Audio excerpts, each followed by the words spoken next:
Shaxsan o'zim uchun bu juda katta g'alaba, ayniqsa raqib Barselona bo'lganini hisobga olsak. Lekin bu biz qanday jamoa ekanimiz, nimalarga erisha olishimiz borasida hech narsani o'zgartirmaydi. Albatta, bugungi o'yin muhim, lekin ortiqcha emas, undan ortiq emas. U tugadi. Endi navbatdagi o'yinga e'tibor qaratamiz. U ham oson bo'lmaydi. Estevao juda yaxshi o'yin ko'rsatdi. Faqat gol urgani uchun emas, balki pressingda jamoaga juda ko'p yordam bergani uchun ham. Liamga ham bu kabi lahza, gol kerak edi. Chunki u yaqinda jarohatdan qaytdi. Bavariya bilan o'yinda ham yomon o'ynamagandi, lekin u markaziy hujumchi, 9lik. Ularga gol nihoyatda muhim. Bugun biz 3 ta gol urdik. Yana 2 ta yoki 3 ta gol bekor qilindi. Aniq eslay olmayman. G'alaba qozonishimiz uchun yetarlicha vaziyat yaratdik.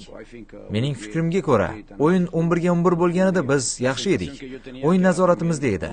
Raqibga hech narsa bermadik. Siz mendan yaxshi bilasiz, Barselona to'pni o'zida ushlab o'ynaganda o'zini qulay his qiladi. Ular to'psiz qolsa, ular uchun qiyinroq bo'ladi.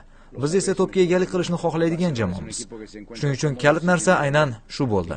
Odatdagidek to'pni ushlab turish, ularni to'psiz yugurtirish. Chunki bu ular uchun og'ir.